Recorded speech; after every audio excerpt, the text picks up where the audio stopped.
equilibrio, resolviendo gases y electrolitos.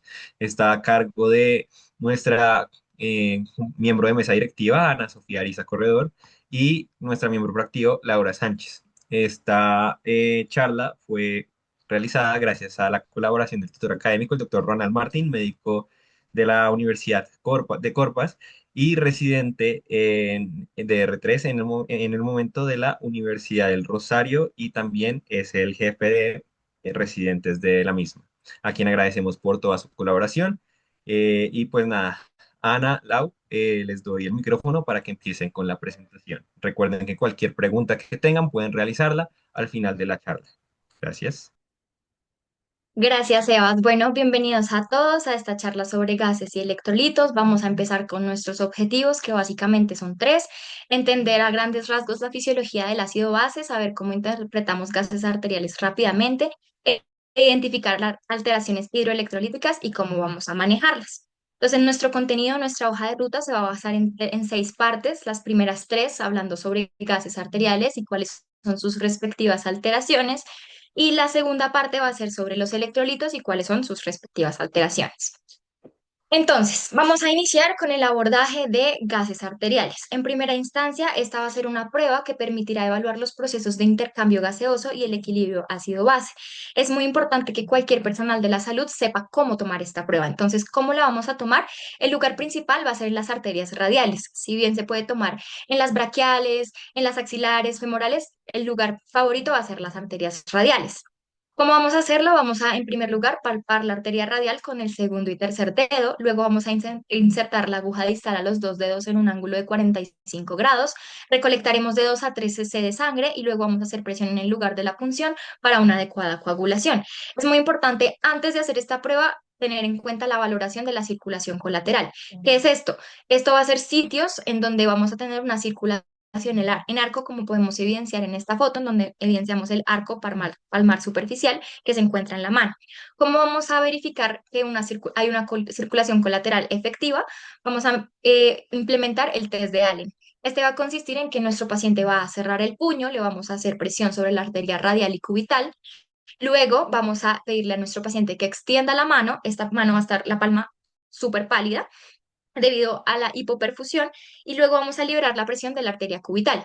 Al liberar la presión, vemos como progresivamente la mano se va a volver a poner roja, y si es en un menor tiempo a 5 segundos, esto va a estar significar que la circulación colateral está bien. Si se demora ya más de 10 segundos, significa que es una contraindicación para este examen. Es importante tener en cuenta que este examen es un examen doloroso, entonces tenemos que tener cierta empatía al mandárselo a nuestros pacientes. Esta, como pueden evidenciar, es una tirilla de gases arteriales que la podemos encontrar en clínica, en donde vamos a evidenciar los valores más importantes para interpretarlos. Entonces, el pH, la PCO2, la PO2, el lactato y el bicarbonato. Iniciando con la fisiología ácido-base, vamos a recordar qué es un ácido y qué es una base. A grandes rasgos, un ácido va a ser una sustancia que se divide entre un hidrogenión y uno o más aniones, es decir, van a liberar hidrogeniones. Y una base va a ser una sustancia que va a dividirse, va a disociarse en un grupo hidroxilo en uno o más cationes, es decir, van a recibir hidrogeniones. ¿Por qué es importante la definición solamente de que liberan o reciben hidrogeniones? Porque en esto se va a basar cómo va a estar el pH en nuestra sangre. Va a depender de la cantidad de hidrogeniones que encontremos. Si tenemos más cantidad de hidrogeniones, nuestro pH va a ser más ácido, y si tenemos menos cantidad, nuestro pH va a ser más alcalino. Van a existir en el cuerpo mecanismos reguladores de hidrogeniones. Vamos a tener tres principales: el inmediato, que es el químico; el mediano, que va a ser por medio de la ventilación; y el tardío va a ser la regulación renal. Empezando con los químicos o los buffers, vamos a ver que un buffer tiene la capacidad de unirse transitoriamente a un hidrogenión. Vamos a tener dos: las proteínas y el bicarbonato o el ácido carbónico. Explicando en primera instancia el de bicarbonato y el ácido carbónico, vamos a tener en cuenta esta fórmula que aparece en la parte inferior de la pantalla. Cuando tenemos un buffer de bicarbonato en una situación de acidosis, vamos a ver que el hidrogenión que está abundante en nuestra sangre se va a unir al bicarbonato, van a convertirse en ácido carbónico, y este se va a disociar en CO2 y en H2O para así reutilizar los hidrogeniones que estaban abundantes en la sangre y normalizar el valor del pH, es decir, bajarlo. Por el contrario, en el ácido carbónico, cuando tenemos escasez de estos hidrogeniones, el ácido carbónico va a disociarse en hidrogenión y en bicarbonato para que el bicarbonato pueda ser usado o procesado en los riñones y haya más cantidad de hidrogeniones libres en nuestra sangre y así elevar el pH. ¿Por qué? Porque pues depende de los hidrogeniones. Entonces, si elevamos los hidrogeniones, elevamos el pH. Ya pasando al buffer de proteínas, vamos a recordar que las proteínas tienen una propiedad anfótera, entonces esto significa que pueden dar y recibir hidrogeniones, entonces vamos a tener dos principalmente. Primero va a ser la albúmina, entonces como recordamos las proteínas están compuestas de grupos de aminoácidos y cada aminoácido va a tener un grupo amino y un grupo carboxilo. Estos dos grupos van a tener la capacidad de donar o recibir hidrogeniones dependiendo de la situación, si estamos ante una alcalosis o una acidosis. Ya por la parte de la hemoglobina, vamos a ver que la hemoglobina, dentro de lo que se encuentra dentro de los eritrocitos, va a ayudar a la regulación del pH en estas situaciones. Como en la acidosis, vamos a tener que un CO2 va a entrar dentro del eritrocito, se va a hidratar y por medio de una enzima que se conoce como la anhidrasa carbónica, va a crear el ácido carbónico. Luego este se va a disociar en un bicarbonato y un hidrogenión y rápidamente la hemoglobina va a taponar ese hidrogenión para que no salga a la sangre. Cosa diferente que pasa en la alcalosis. En la alcalosis va a ingresar un bicarbonato al nuestro glóbulo rojo, la hemoglobina va a liberar ese hidrogenio que tenía previamente taponado y luego este se va a convertir en ácido carbónico. Cuando se convierte en ácido carbónico se va a disociar en CO2 y en H2O por medio de la enzima anhidrasa carbónica para que estas dos sustancias sean liberadas nuevamente a la sangre. Ya pasando al mecanismo de compensación respiratorio, el principal actor aquí va a ser el CO2, que es producto del metabolismo celular. Este mecanismo va a tener un 50 a 70% de efectividad en la regulación ácido-base y se va a conocer también como regulación por retroalimentación. Entonces, cuando tenemos dos mecanismos, el primero es la hipoventilación, vamos a ver que se sube el pH, entonces vamos a buscar menor eliminación del CO2, vamos a aumentar la PCO2, por lo tanto van a aumentar la cantidad de los hidrogeniones y vamos a disminuir el pH. Cosa diferente que pasa en la hiperventilación, que va a disminuir el pH, va a aumentar la eliminación de CO2, va a disminuir entonces la concentración de PCO2 y van a disminuir los hidrogeniones, entonces vamos a elevar el pH. ¿Listo? Ya pasando a la regulación renal, vamos a tener tres mecanismos que van a ser la generación y reabsorción del bicarbonato y la secreción de hidrogeniones. Importante recordar aquí que la unidad funcional del riñón va a ser la nefrona, compuesta por el glomérulo, el túbulo contorneado proximal, el asa de Henle, que consta de la rama descendente y la rama ascendente. Luego pasamos al túbulo contorneado distal y para luego finalizar en el túbulo colector. Entonces, ¿cómo va a ser la secreción de hidrogeniones? Vamos a tener nuestras células tubulares en el túbulo contorneado proximal, en donde va a ingresar un CO2, se va a hidratar, va a convertirse en ácido carbónico y luego se va a disociar entre bicarbonato e hidrogenión. Este hidrogenión va a pasar por medio de una proteína de contratransporte a la luz tubular para ser utilizado posteriormente, pues degradado por la orina o que se va a añadir a sustancias como el amoníaco o el fosfato para ser liberado por la orina. Esta proteína contratransporte se llama así porque al mismo tiempo, simultáneamente va a ingresar un sodio a la célula tubular. Ya en el túbulo contorneado distal vamos a tener las células intercaladas tipo A, que aquí vamos a tener el mismo proceso, solamente que ya no vamos a utilizar una proteína de contratransporte, sino que vamos a tener una proteína que se basa en la utilización del ATP. Esto se va a conocer como transporte activo primario, pero va a ser el mismo fin, liberar hidrogeniones hacia la luz tubular. Y esto se conoce como el proceso de secreción de hidrogeniones. Ya pasando a la generación de bicarbonato, tenemos el mismo proceso que les acabo de explicar, solamente que ya no nos vamos a fijar en el hidrogenio que pasa hacia la luz tubular, sino nos vamos a aplicar en el bicarbonato que se va a reabsorber hacia el líquido, perdón, que se va a difundir hacia el líquido intersticial.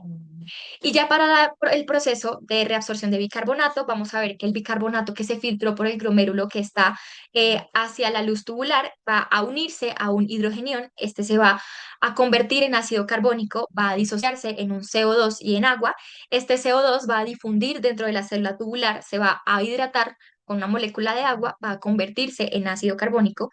De este ácido carbónico es que vamos a sacar el hidrogenión para realizar este proceso, pero la reabsorción del bicarbonato se va a dar cuando esta disociación libera un bicarbonato y este se reabsorbe, como el nombre lo dice, al líquido intersticial. ¿Dónde va a pasar todo esto? En el túbulo contorneado proximal. Ahora, ya pasando de la fisiología básica de los ácidos y las bases, vamos a ver cómo interpretamos los gases arteriales. Es importante tener en cuenta que los valores normales para los gases van a variar dependiendo de la altura que nos encontremos. El punto de corte, dependiendo de la literatura que ustedes miren, pero el punto de corte generalizado van a ser los 2000 metros sobre el nivel del mar. Entonces, eso es importante que lo tengamos en cuenta. En cuanto a valores normales, vamos a tener que el pH va a estar entre 7,35 y 7,45. En cuanto al bicarbonato, vamos a tener que mayor a 2000 metros sobre el nivel del mar sería aproximadamente de 20, más o menos 2 milímetros de mercurio, y menor a esta altura va a ser de 24 aproximadamente. La PCO2 va a estar entre 30 más o menos 2 y en menor altura va a estar en 40. La base exceso va a tener un intervalo entre menos 3 a más 5 miliequivalentes por litro y la PO2 va a estar entre 75 y 100 milímetros de mercurio. Entonces, ya teniendo esto en cuenta, ¿cómo vamos a hacer el paso a paso de la interpretación de los gases? Lo primero es que vamos a tener que mirar el contexto clínico de nuestro paciente. ¿Qué pacientes les vamos a pedir gases arteriales? Aquellos pacientes que tengan dificultad respiratoria aguda o crónica, de pronto que tengan disnea, cianosis, una exacerbación de POC o etcétera. Monitoreos en pacientes críticos, aquellos pacientes que estén en un shock hipovolémico, en un shock séptico o con alteración de la conciencia en trastornos metabólicos o renales, como por ejemplo la cetoacidosis diabética, una falla renal, o de pronto que presenten sintomatología que altere los electrolitos, como por ejemplo que presenten diarrea o náuseas. También vamos a tener intoxicaciones o lesiones, como por ejemplo intoxicación por monóxido de carbono, por medicamentos o en situaciones de ahogamiento, y en evaluaciones perioperatorias, especialmente de tórax y de corazón. Luego de mirar el contexto clínico de nuestro paciente, nos vamos a fijar en primera instancia en el pH. Aquí podemos tener, si tenemos un valor entre 7,35 y 7,45, que tenemos un pH normal o una OSIS. Ya si tenemos un valor mayor a 7,45, tendremos una alcalemia. Si tenemos un valor menor a 7,35, tenemos una acidemia. Luego de haber evaluado el pH, tenemos que mirar si existe algún trastorno primario base. Entonces, en primer lugar, miramos el PCO2 que nos va a sugerir la parte respiratoria. Entonces, si tenemos unos valores de 20 más o menos 2, es decir, entre 28 y 32, vamos a tener un valor normal. Si tenemos un valor mayor a 32, vamos a tener una acidosis respiratoria y si tenemos un valor menor a 28, tendremos una alcalosis respiratoria. Luego de identificar si hay un trastorno, si hay un trastorno respiratorio, vamos a mirar la cronicidad de este, es decir, si es agudo o crónico. Entonces, ahondando en primera instancia en las alteraciones respiratorias, vamos a encontrar la alcalosis respiratoria. Esta se define como un pH mayor a 7,45 y una PCO2 menor a 28 milímetros de mercurio. ¿Cómo vamos a mirar esta cronicidad? Hay una manera rápida y una manera un poco más demorada. La rápida es, si nuestro cuadro es menor a 5 días, vamos a tener un cuadro agudo. Si tenemos más de 5 días, vamos a tener un escenario crónico. La otra manera que es más demorada y va a tener también influencia, perdón, en las fórmulas de compensación para saber si este trastorno está compensado o no, va a ser que si tenemos una situación aguda, el bicarbonato va a disminuir 2.000 equivalentes por litro por cada 10 milímetros de mercurio de alteración en el PCO2. Si tenemos una situación crónica, este bicarbonato va a disminuir en una mayor cantidad, es decir, de 4 a 5.000 equivalentes por litro por cada 10 milímetros de mercurio en la alteración en la PCO2. Como algunas etiologías, vamos a tener enfermedad pulmonar, ataques de pánico, toxicidad por fármacos, infecciones del sistema nervioso central, insuficiencia cardíaca congestiva para la alcalosis respiratoria aguda. Y para la crónica ya más comúnmente tenemos insuficiencia hepática, hipertiroidismo e hipoxemia. Entonces acá el algoritmo a la derecha primero resume lo que les dije. Entonces primero evaluamos el pH, luego miramos el PCO2 y aquí si encontramos una disminución del PCO2 vamos a tener una alcalosis respiratoria. Aquí a manera de ejemplo, para hacer como más explícito ese paso a paso, les puse un ejemplo. Entonces, tenemos un cuadro mayor a 5 días, eso ya nos tiene que estar hablando de algo sobre el tema de la cronicidad de nuestro cuadro, y tenemos unos valores de pH de 7,54, una PCO2 de 20 y un bicarbonato de 20.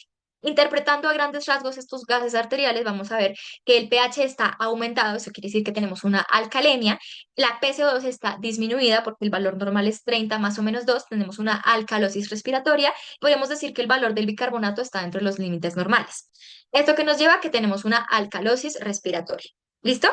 Luego vamos a tener que identificar la cronicidad de este cuadro. Entonces, como les dije previamente, este cuadro es mayor a 5 días, entonces vamos a tener una situación crónica. Luego de definir el trastorno base primario, que va a ser una alcalosis respiratoria crónica, vamos a ver la fórmula, a ver si está compensada o no está compensada. En este caso, como les dije, utilizamos las reglas de cronicidad que les comenté anteriormente. Entonces, por cada alteración de 10 milímetros de mercurio en la PCO2, vamos a tener una disminución de 5 miliequivalentes por litro en el bicarbonato. Aquí, ¿cómo lo vamos a evaluar? Vamos a hacer pues la suma, la resta correspondiente, y vamos a tener que, haciendo esto, nuestro paciente requeriría un bicarbonato de 15. Como nuestro bicarbonato está en 20, eso quiere decir que tenemos una alcalosis respiratoria crónica que no está compensada. ¿Por qué? Porque tendría que estar en un valor de 15 y está en 20. Eso quiere decir que no está compensada. Luego, pasando a la acidosis respiratoria, vamos a ver que esta se define con un pH menor a 7,35 y una PCO2 mayor a 32 milímetros de mercurio. Vamos a hacer el mismo procedimiento. Lo único que cambia es que en estas fórmulas vamos a ver que en la aguda el bicarbonato va a aumentar solamente un miliequivalente por litro, y en la crónica el bicarbonato va a aumentar de 4 a 5. En como algunas etiologías vamos a encontrar enfermedad pulmonar como exacerbación del EPOC, una depresión del sistema nervioso central causada por trauma craneoencefálico, toxicidad o un estado posictal, en acidosis respiratoria aguda. En la crónica vamos a encontrar obstrucción de las vías respiratorias o debilidad en los músculos respiratorios causados por enfermedades como miastenia gravis, esclerosis lateral amiotrófica y Guillain-Barré.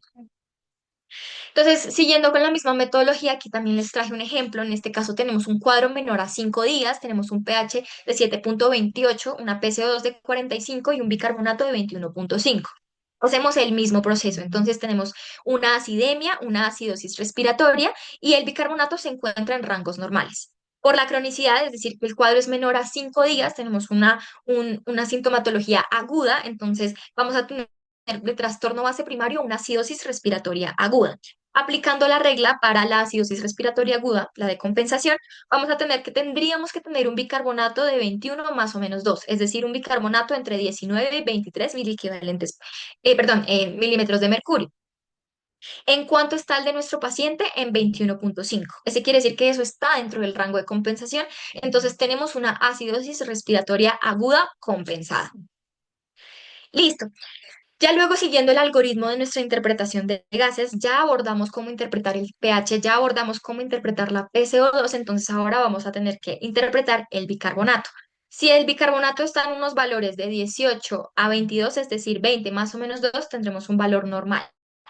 Si este está en mayor a 22, tendremos una alcalosis metabólica, y si está menor a 18, tendremos una acidosis metabólica. En este caso no tendríamos que buscar la cronicidad, sino el anion gap. Listo. Entonces, buenas noches para todos. En primer lugar, vamos a empezar a hablar ya de las alteraciones metabólicas que podemos encontrar en un paciente. Entonces, siguiente, por favor. Entonces, vamos a tener los trastornos metabólicos. Los vamos a dividir inicialmente en dos grandes grupos, la acidosis metabólica y la alcalosis metabólica. Entonces, por parte de la acidosis metabólica, muy a grosso modo, más adelante lo andaremos un poco más, vamos a encontrar que es una definición de un pH menor a 7,35, un bicarbonato bajo, una presión de dióxido de carbono baja. Entonces, teniendo en cuenta esto, vamos a necesitar un mecanismo de compensación en el cual nuestro paciente lo que va a generar es una hiperventilación. Esto con el fin de aumentar la eliminación de dióxido de carbono, que el dióxido de carbono es considerado como un ácido. Si tenemos acúmulo de ácido, vamos a intentar hacer hiperventilación con el fin de que pues eliminemos el dióxido de carbono. Por parte de la alcalosis metabólica vamos a tener que es un pH superior a 7,45 con también, y lo que vamos a encontrar en la clínica de nuestro paciente va a ser principalmente la disminución de la frecuencia respiratoria, una hipoventilación, una hipopnea, esto con el fin de disminuir la eliminación de estos ácidos, es decir, la eliminación de, en este caso, el dióxido de carbono. Siguiente, por favor. Entonces, ahora sí, ahondaremos en primera parte en acidosis metabólica. ¿Qué es la acidosis metabólica? La vamos a determinar como una reducción de los niveles de bicarbonato y del pH inferiores a 7,35. ¿Cuáles van a ser las causas principales que nos conllevan a un paciente con acidosis metabólica? Inicialmente, una diarrea. Es importante saber acá que no es cualquier tipo de diarrea, tiene que ser una diarrea de alto gasto. Una insuficiencia renal también nos puede llevar a una acidosis metabólica por acúmulo de ácidos, por mala excreción renal. Un ayuno, es importante acá saber también que no es cualquier tipo de ayuno, es un ayuno que supere las 18 horas, ¿listo? Las convulsiones también son un proceso que demanda mucha energía y que libera muchos ácidos, entonces también va a ser una de las causales. Y las fístulas entéricas, que lo que van a hacer es una disrupción en el tracto intestinal y van a hacer que se liberen un poco más estos ácidos. ¿Qué sintomatología principal vamos a encontrar en estos pacientes? Inicialmente, náuseas, émesis, malestar general y podemos encontrar hiperpnea o una respiración al estilo Kussmaul. ¿Que cómo va a hacer esta respiración? Vamos a encontrar al paciente con una respiración forzosa, acelerada, y pues esto lo va a generar él con el fin de compensar esta acidosis, es decir, va a aumentar la respiración para eliminar el dióxido de carbono. ¿Cuál va a ser la prevalencia e incidencia de esta alteración metabólica? El 14.3% de los ingresos hospitalarios de nuestros pacientes van a ser por este causal y de ese 14%, el 9.3% va a ser de ingreso a UCI. ¿Listo? Siguiente, por favor. Entonces, ahondemos ahora en cómo se realiza la clasificación de una acidosis metabólica. Vamos a clasificarla o vamos a categorizarla teniendo en cuenta el cálculo del anion gap. ¿Y qué es el anion gap? Bueno, primero, importante que sepamos que el anion gap es una medida que va a aproximar la diferencia de concentraciones entre aniones y cationes que no vamos a tener normalmente medidos dentro del suero plasmático. ¿Cuál es su valor oscilativo? Va a estar oscilando entre los 8 a 12 mil equivalentes por litro.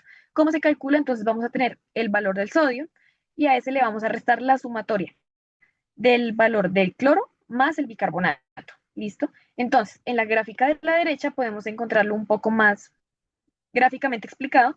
Entonces, ¿qué es lo que pasa cuando se aumenta el anion gap? Nosotros de por sí en nuestro cuerpo tenemos ciertos ácidos. Y cuando tenemos acúmulo de ácidos exógenos o mala excreción de los mismos, este anion gap se va a aumentar y nos va a disminuir bien sea el bicarbonato o el cloro. Y esto nos va a generar una posterior acidosis metabólica. ¿Listo? Siguiente, por favor. Entonces, ¿qué va a significar tener un anion gap elevado? Va a tener que estar principalmente el valor por encima de los 12 milimoles por litro, y esto va a ser indicativo inicialmente de acumulación por ácidos exógenos, aunque también por mala excreción, ¿listo? Y en cuanto al anion gap disminuido, que va a ser menor su valor a 12 milimoles por litro, lo que nos va a indicar es una pérdida principalmente de bicarbonato, ¿listo? Siguiente. Entonces, vamos ahora a abordar las causas de anion gap elevado. Vamos a tener varios causales. Ya sabemos que el anion gap es indicativo de acumulación de ácidos exógenos, pero ¿qué ácidos exógenos podemos acumular dentro de nuestro metabolismo? Entonces, para eso vamos a tener la mnemotecnia Gold Market, en la cual vamos a tener, siguiente porfa, que las causas de acidosis metabólica van a estar los glicoles, la oxoprolina, la acidosis láctica, el ácido D-láctico, el metanol. Este es muy importante para, por ejemplo, los alcoholes adulterados, que sabemos que hay alta incidencia de este tipo de alcoholes en Colombia.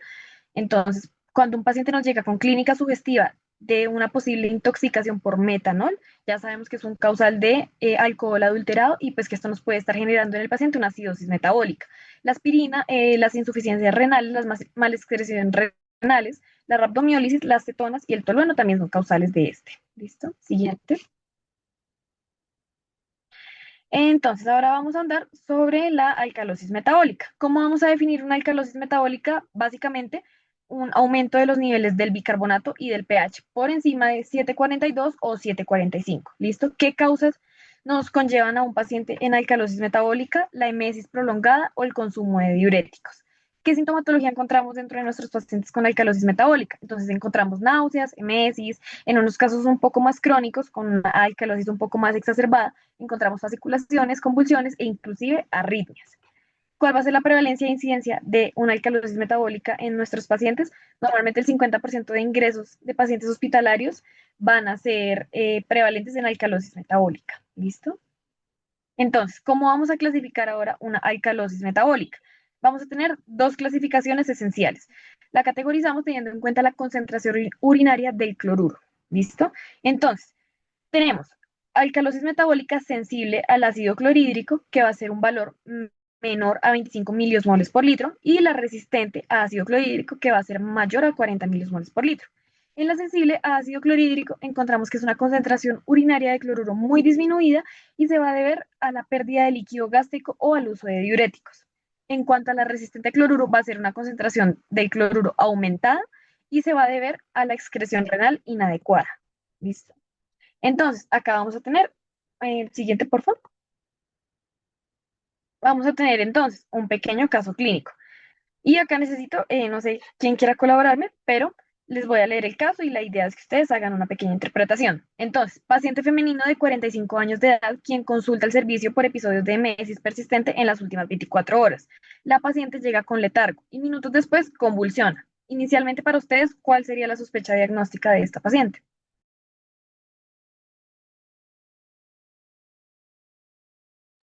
No sé si la quieran escribir por el chat, si alguien quiere prender el micrófono, como prefieran.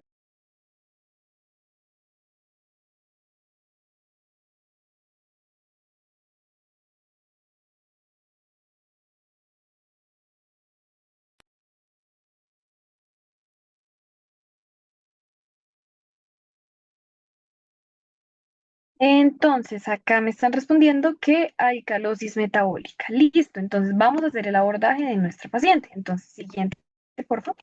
Vamos a tener acá ahora los gases arteriales. Tengamos en cuenta estos gases arteriales para empezar a orientar nuestro diagnóstico. ¿Cómo vemos los gases arteriales de nuestra paciente? ¿Qué vemos alterado? Entonces, vamos a encontrar que ese pH, ¿cómo va a estar? Ácido, básico, si quieren escribirlo por el chat.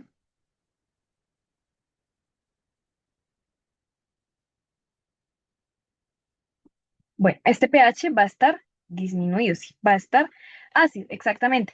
La presión del dióxido de carbono la vamos a tener en 30. Entonces, ¿este valor es adecuado, es alto o es bajo?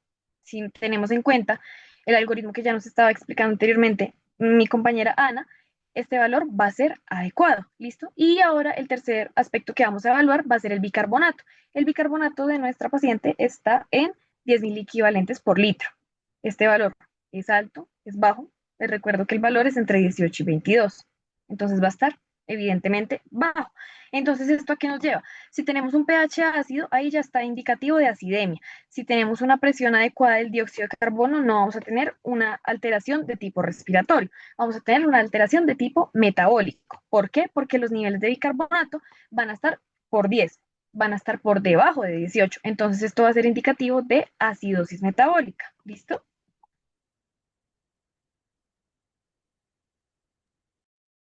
Listo. Ahora vamos a encontrar que también podemos estar ante una situación en donde encontremos un trastorno mixto. ¿Qué es esto?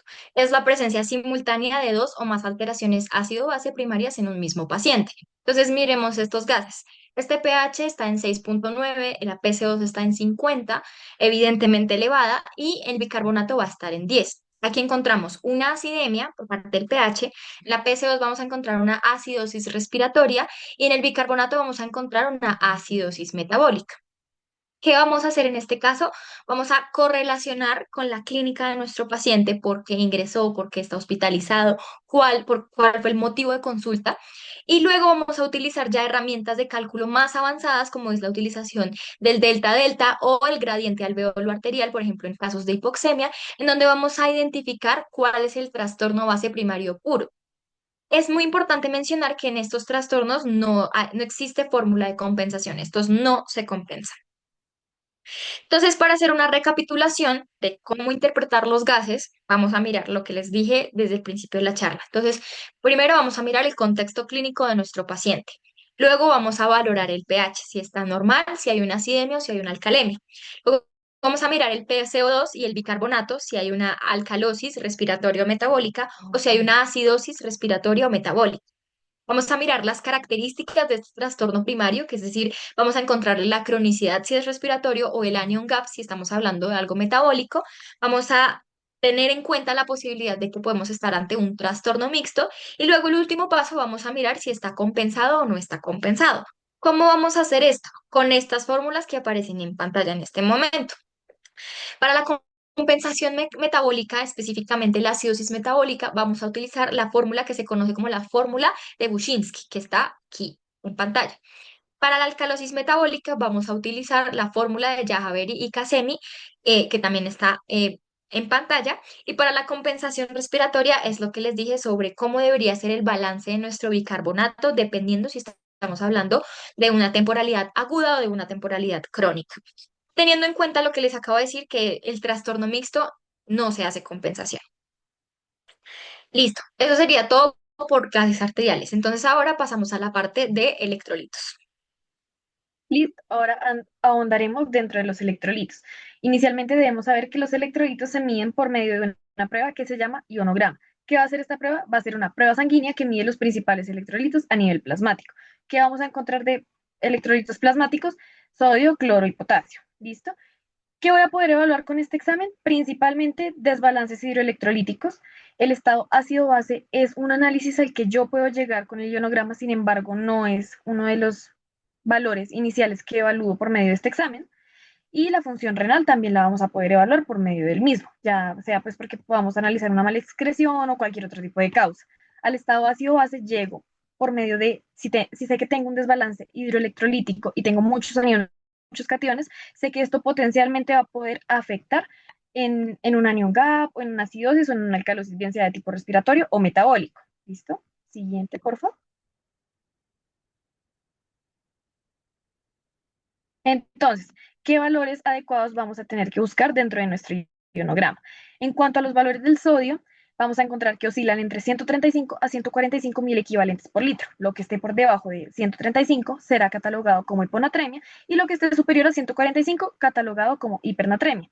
En cuanto a los valores del potasio, vamos a tener que oscilan entre 3.5 a 5.0 mil equivalentes por litro, en donde inferior a 3.5 se denomina hipocalemia, superior a 5.0 va a ser hipercalemia. ¿Listo?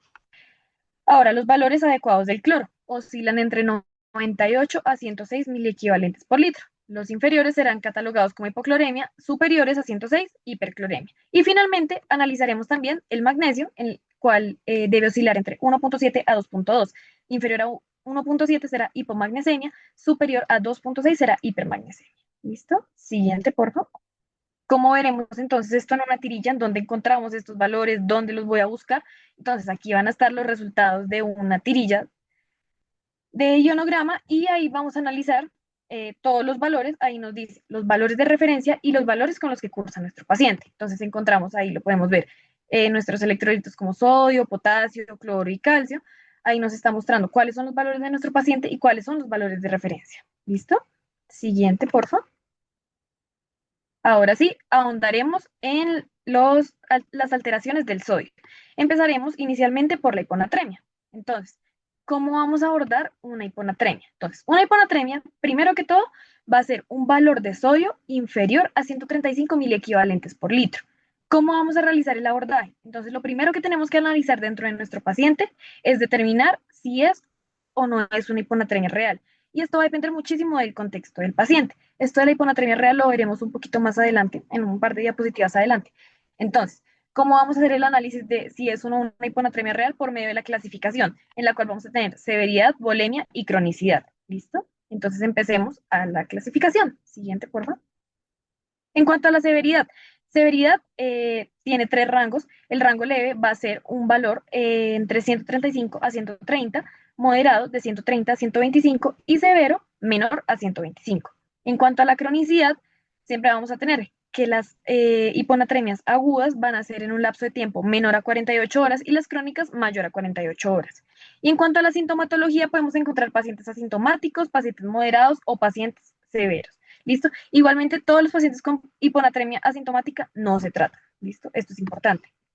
Siguiente, por favor. Ahora, ¿cómo vamos a realizar la clasificación? Tenemos que tener en cuenta el estado de osmolaridad y volemia del paciente. Y acá entra un componente fundamental, la glucemia, el nivel de glucosa de nuestro paciente. ¿Por qué? Porque normalmente un paciente que nos llega en un estado de hiperglucemia nos va a mostrar un valor que no es el valor real con el que él está cursando de sodio. ¿Cómo así? Entonces, para eso tengo la siguiente fórmula que tengo ahí en la pantalla. Entonces, por ejemplo, tengo un paciente que tiene un sodio en 130 mil equivalentes por litro. Listo. Y me llega con una glucosa en 400. Ok, entonces, analicemos la fórmula. Por cada 100 miligramos por decilitro aumentados de glucosa, vamos a aumentarle 1.6 mil equivalentes por litro al valor que nos arrojó nuestro paciente de sodio. Entonces, ¿cómo lo vamos a hacer ahí? Si tenemos 130 y el valor es 400, pongamos que el valor, digamos el valor exacto de glucosa para que sea perfecto tiene que ser de 100 cerrados. Yo sé que es un valor oscilatorio, pero pongamos que es 100 cerrados. Entonces va a estar aumentada 300 veces. Es decir, va a estar aumentado 3 veces. ¿Por qué? Porque es por cada 100 miligramos. Listo. Entonces va a estar aumentado 3 veces. Yo voy a tomar ese valor del 1.6, lo voy a multiplicar por 3. Esto me da 4.8, y este valor es el que le voy a sumar al sodio de mi paciente. Si mi paciente tenía 130 y le sumo el 4.8, va a estar en 134.8, que si lo aproximo es un valor de ¿cuánto? De 135. Entonces, ¿realmente mi paciente está cursando con una hiponatremia? No, ¿verdad? Entonces acá va a haber es un problema como tal del solvente, más no del sodio de nuestro paciente. ¿Listo? Siguiente, por favor. ¿Cómo vamos a hacer ahora el análisis de la osmolaridad del paciente? Listo, vamos a tener en cuenta que la osmolaridad, primero que todo, muy a grosso modo, es que el soluto se va hacia donde haya menos concentración en el solvente. ¿Listo? Y teniendo en cuenta esto, su rango debe oscilar entre 280 a 300 miliosmoles por kilogramo. ¿Cómo lo calculo? Dos veces el sodio del paciente dividido en la glucosa dividida en 18. ¿Listo? Cuando catalogo que un paciente está en una hiponatremia hiposmolar, cuando su valor está por debajo de los 275 miliosmoles por kilogramo, hiperosmolar va a ser mayor a 295 miliosmoles por kilogramo. Entonces, por ejemplo, cuando alguien se toma una malteada, probablemente ustedes sientan la sensación de mucha sed. Entonces, no es realmente que ustedes estén cursando con una hiponatremia. Ahí vamos a tener es una alteración del solvente. ¿Listo? Siguiente, por favor. ¿Cómo vamos a hacer la clasificación por volemia? Esta es fundamental que analicemos la clínica del paciente. Entonces vamos a tener tres estados: hipovolemia, euvolemia e hipervolemia, en donde hipovolemia es una presión, encontramos al paciente con una presión arterial baja, hipotenso, taquicárdico, con las mucosas secas y con posibles enoftalos, en unos casos un poco más comprometedores. ¿Listo? Un paciente con euvolemia, acá vamos a tener ciertos pacientes que tienen una tendencia a, eso se llama el síndrome de reset osmotat, y este síndrome lo que va a hacer es que el paciente tenga una ingesta muy elevada de agua. Entonces, el paciente no está cursando con una hiponatremia. Él puede tener los valores entre 130, 135, entre 135, 145, pero pues va a tener muchísimo solvente. Entonces, él realmente no está cursando con una hiponatremia. ¿Listo? Y la hipervolemia es normalmente en pacientes que tienen tendencia a retener líquidos. Entonces, vamos a encontrar edemas periféricos, ascitis, edema pulmonar o un aumento de peso en los pacientes. ¿Listo? Siguiente, por favor. Ahora, ¿cómo vamos a tratar a los pacientes? Como ya les dije anteriormente, solo se trata al paciente con hiponatremia severa y sintomática. ¿Listo? De resto, lo único que se va a hacer es buscar algún otro tipo de causa que me esté llevando a esta sintomatología del paciente. ¿Cómo lo trato? Con solución salina al 3%. El bolo inicial va a ser de 100 mililitros en 10 minutos y lo puedo repetir inclusive 3 veces si la sintomatología persiste. Bien. Siguiente, por favor. Entonces, ahora vamos a tener en cuenta acá qué literatura estamos utilizando para abordar a nuestro paciente. La literatura americana nos va a hablar de el uso de bolos de 100 centímetros cúbicos de solución salina al 3% cada 10 minutos y subirla entre 4 a 6 mil equivalentes en un lapso de tiempo de 6 horas y sin infusión posterior a la de la meta, ¿listo? Mientras que la literatura europea nos va a hablar de bolos de 150 centímetros cúbicos con solución salina del 3% cada 20 minutos hasta lograr subir este estado de hiponatremia 5.000 equivalentes por litro. Entonces, si hay mejoría, continúo con una infusión para lograr el límite establecido y si no hay mejoría, continúo con los bolos hasta que haya una mejoría meta o por lo menos un sodio mayor a 130. ¿Listo? Siguiente, por favor. ¿Qué consideraciones vamos a tener que tener en cuenta para tratar a un paciente con hiponatremia? Lo agudo se corrige en 6 horas, lo crónico en 24 horas. Yo no puedo tratar a un paciente y regularle sus niveles de sodio de manera muy abrupta porque puedo encontrar en un paciente que el paciente más bien puedo generar que el paciente me desarrolle un síndrome de desmielinización osmótica, que esto va a ser por desbalances electrolíticos. ¿Listo? No se va a requerir un cateterismo central para una solución salina al 3%, no es necesario, y tampoco vamos a buscar límites. Lo que genera mayor efectividad es aumentar 6.000 equivalentes cada 24 horas. Y también evitar el uso de solución salina isotónica. ¿Esto por qué? Primero, porque la solución hipertónica tiene una mayor certeza en el aumento de esta hiponatremia, en el tratamiento de esta corrección de hiponatremia. Y también es importante tener en cuenta que si esta hiponatremia se está corrigiendo sola, no es necesario hacer una intervención médica. ¿Listo?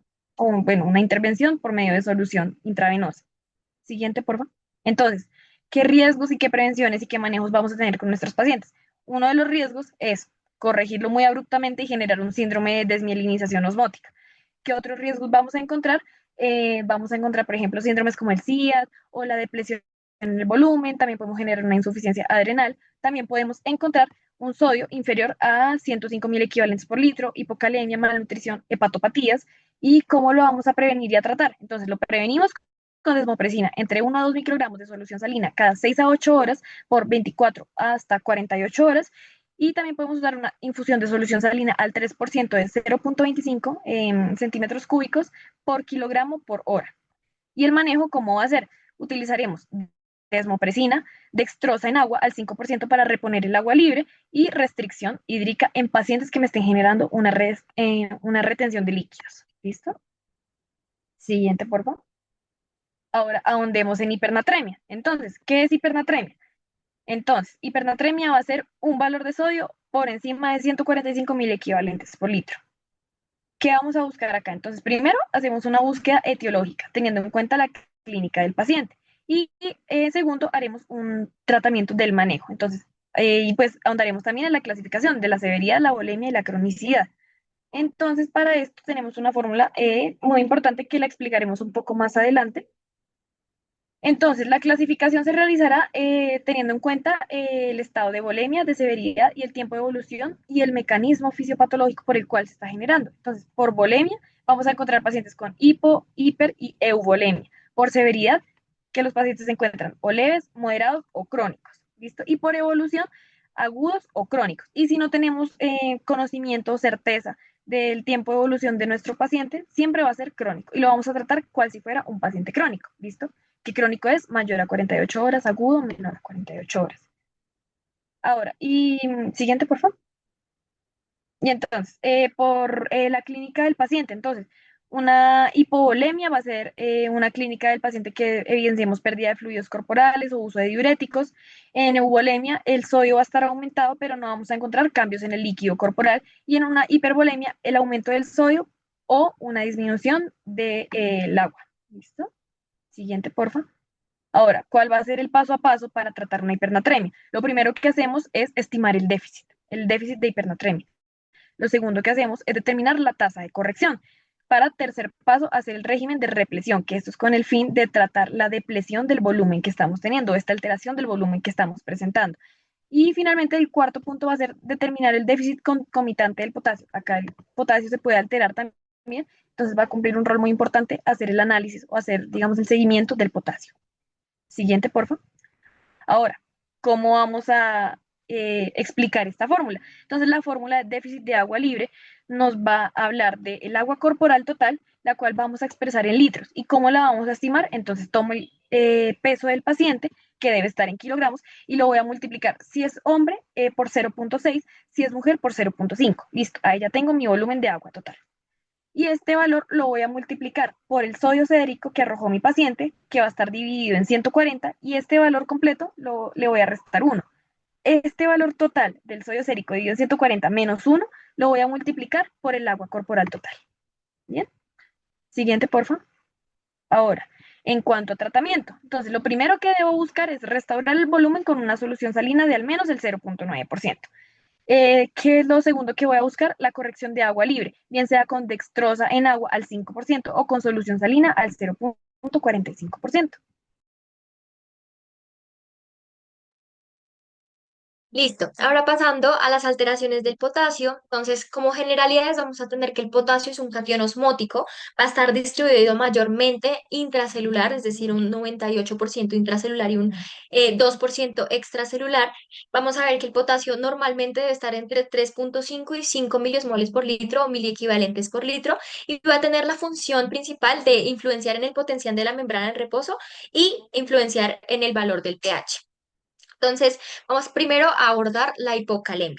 ¿Cómo se va a clasificar la hipocalemia? En leve, moderada y severa, siendo leve de 3.4 a 3 mil equivalentes por litro, moderada de 2.9 a 2.5 y severa menor a 2.5.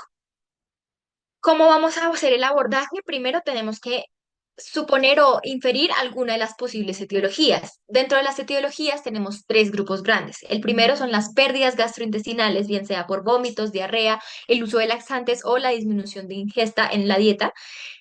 También tenemos las pérdidas renales, inducidas por medicamentos como el uso de diuréticos, antifúngicos o cloroquina, hiperaldosteronismo y acidosis tubular tipo 1 y tipo 2. Y el tercer grupo va a ser conocido como shift intracelular o intercambio intracelular. Entonces aquí vamos a tener pacientes que estén cursando con alcalosis metabólica, insulina, agonistas adrenérgicos beta 2, pacientes con feocromocitoma o en situación de hipotermia. ¿Qué laboratorios vamos a pedir cuando sospechamos una hipocalemia? En primer lugar, un panel metabólico básico. Luego unos gases arteriales y muy importante el electrocardiograma. ¿Por qué? Porque el potasio nos va a ver, como vimos en la charla anterior, nos va a influenciar en lo normal de nuestro electrocardiograma. A la izquierda tenemos un electrocardiograma normal y a la derecha podemos encontrar cómo se ve cuando tenemos deficiencia o hipocalemia. Entonces, la primera alteración que vamos a ver va a ser la existencia de la onda U. La onda U va a ser interpretada como una repetición, por decirlo así, de onda T, que en casos más avanzados de hipocalemia va a estar un poco más aguda. Podemos tener un aplanamiento de la onda T o en casos más avanzados una inversión de la onda T. Vamos a tener también una prolongación del intervalo PR y una disminución del segmento ST. Para la clínica vamos a ver que es la hipocalemia, tiene manifestaciones cardiovasculares, como lo mencioné anteriormente, que constan bradicardias, prolongación del QT, la presencia de la onda U. También vamos a tener manifestaciones musculares, especialmente calambres. Luego vamos a tener manifestaciones gastrointestinales, náuseas, vómito o estreñimiento, y puede en algunos casos aparecer hiperglucemia o poliuria. ¿Cómo va a ser el tratamiento de la hipocalemia? Entonces, va a ser principalmente por algo que se conoce como el elixir de potasio. Dependiendo de la vía en la que lo administremos, vamos a utilizar gluconato o cloruro de potasio y vamos a tener unas reglas para la administración. Entonces, las reglas de velocidad máxima de infusión son estas tres. No podemos pasarle a nuestro paciente más de 4.000 equivalentes por litro por hora en una vía intravenosa periférica y no más de 40.000 equivalentes por litro por hora en una vía central. En total, no le podemos pasar más de 200.000 equivalentes por litro por día a nuestro paciente. Entonces, ¿cómo vamos a hacer el abordaje? Lo primero que tenemos que hacer es clasificar en qué estado llegó nuestro paciente, es decir, si presenta una hipocalemia leve, una hipocalemia moderada y una hipocalemia grave. ¿Por qué es importante? Porque así vamos a clasificar o vamos a definir cuál va a ser el porcentaje de déficit de potasio que va a tener nuestro paciente. Si es el 5 siendo leve, si es el 10 siendo moderada y siendo 15 si estamos ante una hipocalemia grave. ¿Para qué lo vamos a utilizar? Aquí les quise traer a la derecha un ejemplo, pero primero vamos a abordar como el paso a paso. Entonces, es importante tener en cuenta que vamos a tener sí o sí una constante de potasio corporal que va a estar entre los 50 y los 55.000 equivalentes por litro. Entonces, nos llega nuestro paciente. Vamos a primero clasificar la severidad. Luego vamos a aplicar la primera parte de la fórmula, que van a ser la constante de potasio corporal, que en este caso son 50, multiplicado por el peso del paciente, para encontrar el potasio corporal total que debe tener nuestro paciente. Luego, ya habiendo clasificado la severidad y habiendo asociado el porcentaje de déficit, vamos a aplicar la segunda parte de la fórmula, que es multiplicar el peso de nuestro paciente por 1. ¿Para qué? Para encontrar las necesidades de ingesta de potasio que necesita nuestro paciente. Y luego para ya definir en cuánto tiempo se lo repongo. Entonces, para que quede un poquito más claro, les traje este ejemplo donde tenemos un paciente masculino de 23 años de edad con diarrea, le toman un potasio y este sale en 2.8 mil equivalentes por litro. Si recordamos, el 2.8 cabría aquí en la hipocalemia moderada, es decir, tendríamos un déficit de potasio del 10%. Entonces, aplicamos la primera parte de la fórmula.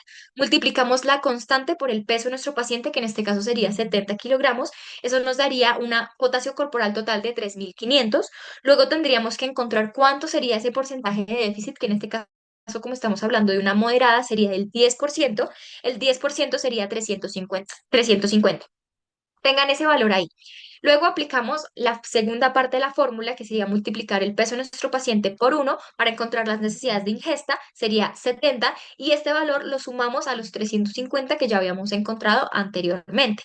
Entonces, esta suma total nos daría 420.000 equivalentes por litro. Eso es lo que le falta a nuestro paciente de potasio. Pero recordemos que existen unas reglas de velocidad de reposición del potasio, entonces no podemos pasarle todo este potasio de uno a nuestro paciente, tenemos que dividirlo en temporalidad. Entonces, si dividimos este 420 en 24 horas, nos daría un total de 17 miliequivalentes por litro por hora. Eso quiere decir que para este paciente específicamente le estaríamos reponiendo ese potasio, también dependiendo de la vía, pero aproximadamente en 48 a 72 horas. Ahora hablamos de la hipercalemia, entonces la vamos a clasificar también en leve, moderada y severa, siendo leve de 5 a 5,4, siendo moderada de 5,5 a 6 y de severa mayor a 6.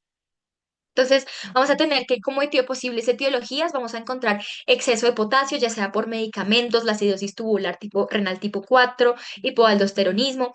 En el grupo de Shift extracelular vamos a tener pacientes con deficiencia de insulina, acidosis o medicamentos y pues los pacientes que estén cursando con una lisis celular.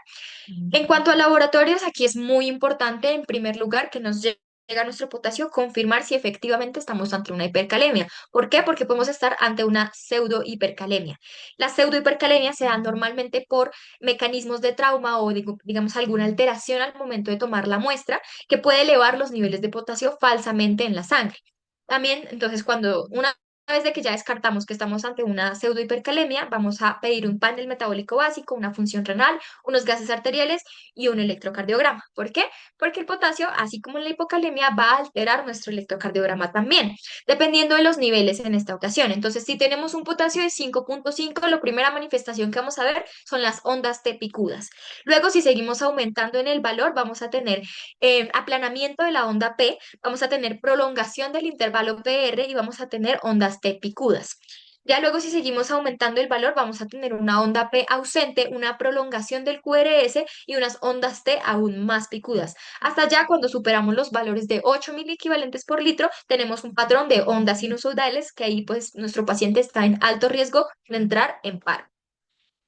En cuanto a la clínica, vamos a tener manifestaciones cardiovasculares como arritmias, musculares como debilidad, parálisis o hiporreflexia. En gastrointestinales vamos a tener náuseas, vómito o diarrea, pero es muy importante recordar que en la mayoría de los pacientes estos síntomas empiezan cuando el potasio supera los 7 mil equivalentes por litro o este está subiendo de manera muy rápida. Entonces, nos llega nuestro paciente y además de eso tenemos que descartarle una emergencia hipercalémica.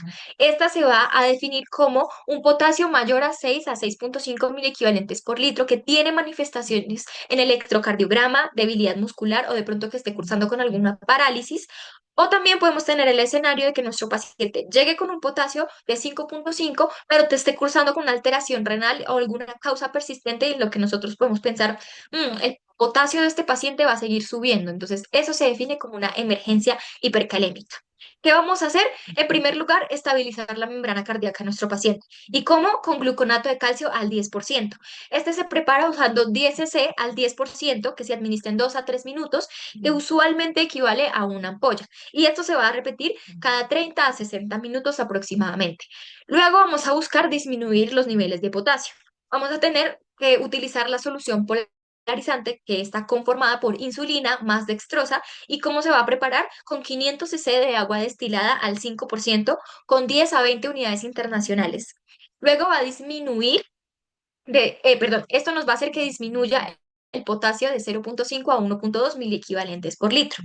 También podemos usar las resinas de intercambio catiónico, como lo es el ciclosilicato de sodio y circonio, también conocido como Lokelma, y este lo vamos a usar dependiendo de la fase en la que nos encontremos. Si estamos en una fase de corrección, vamos a usar una dosis de 10 gramos 3 al día en suspensión acuosa, y si estamos en fase de mantenimiento, es decir, que nuestro paciente ya está fuera de riesgo, pero aún así tenemos que seguirle bajando los niveles de potasio, vamos a utilizar una dosis de 5 gramos, una al día, sin superar la dosis máxima de 10 gramos por día. Adicionalmente, también podemos usar diuréticos como furosemida o betados adrenérgicos como el albuterol, pero digamos que esto no está tan en uso en este momento, porque se prefieren otras alternativas terapéuticas como las que ya les mencioné anteriormente. Y para finalizar, les trajimos unos casos clínicos, entonces, pues podemos encontrar el primer caso, una mujer de 24 años que extrae de urgencias el día de ayer por sus compañeros tras ser hallada en su dormitorio con respiración superficial y somnolencia profunda. Al lado de su cama se encontraron varios frascos vacíos de alprazolam y pues le tomaron estos gases, en donde evidenciamos un pH de 7,18, una PCO2 de 48 milímetros de mercurio y un bicarbonato de 21. Teniendo en cuenta todo lo que ya les explicamos de cómo interpretar los gases arteriales, estas son las fórmulas que como pista les pusimos para que puedan identificar si el trastorno está compensado o no, pero queremos que ustedes nos digan cuál es el trastorno de base primario y si está compensado o no está compensado. Entonces, aquí les dejo las opciones. Me pueden responder por el chat o por micrófono, no hay ningún problema.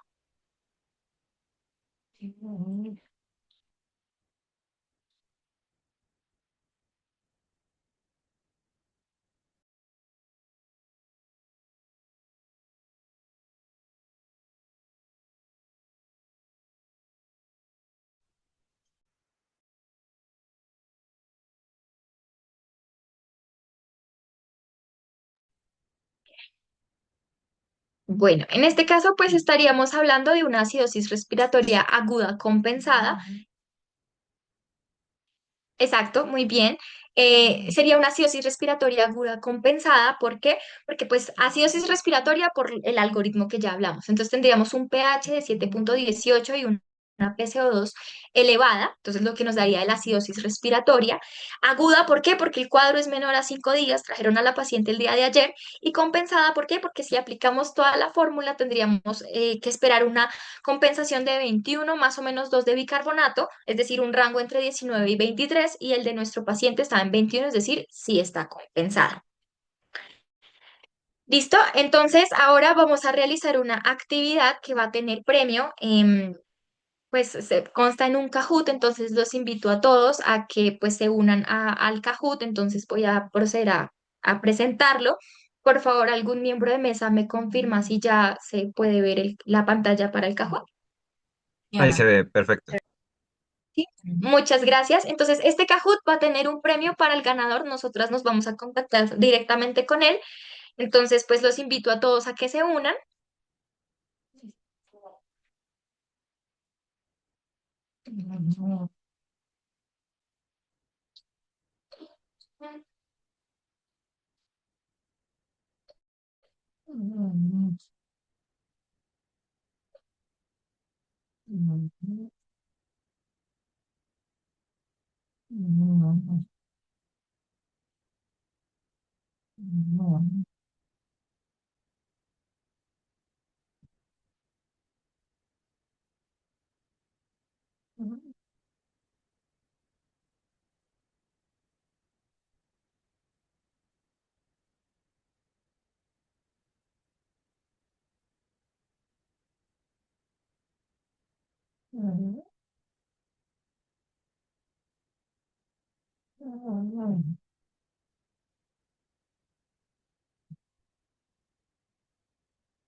¿Listo? Bueno, entonces damos inicio.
Súper. Entonces, en este primer caso tenemos un caso de acidemia, una acidosis respiratoria y que está compensada. Muy bien.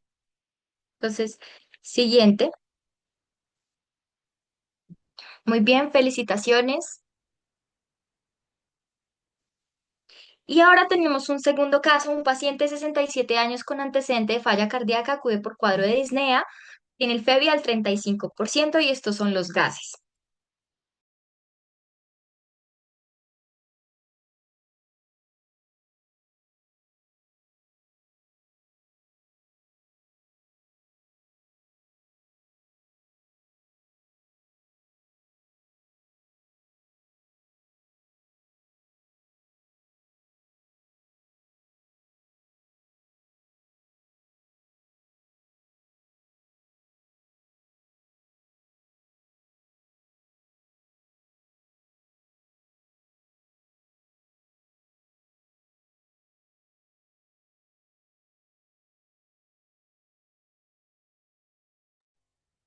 Eso, súper. Entonces, en este caso tenemos una acidemia, una acidosis respiratoria que no está compensada. Entonces, en este caso tendríamos un trastorno mixto por una acidosis metabólica. También tendríamos, pues si se fijaron en el lactato, una hiperlactatemia con un trastorno moderado de la oxigenación, que como les dije, cuando tenemos un trastorno mixto utilizamos fórmulas como el gradiente arterioalveolar, que sugiere, pues en este caso, una acidosis respiratoria por un edema pulmonar y una acidosis metabólica con hiperlactatemia por pues, hipoperfusión debido a bajo gasto cardíaco. Entonces, vamos a ver al ganador.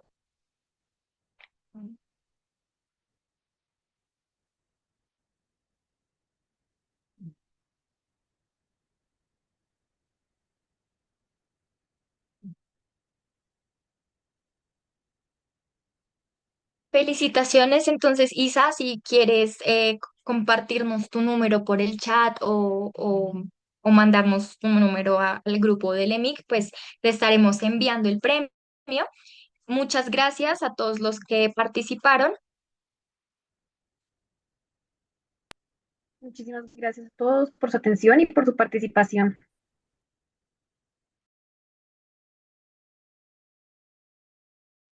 Gracias. Bueno, agradecerles a todos, agradecerle al doctor justamente por toda su atención y pues por la elaboración de esta charla. La Juana fue una excelente charla, gracias por la actividad. Y nada, pues dejar este espacio para preguntas, si alguien tiene una pregunta. Y mientras tanto, doctor Ronald, si quiere decir algunas palabras, le comparte el micrófono. Gracias, Santiago. No, simplemente felicitar a Laura y a Ana.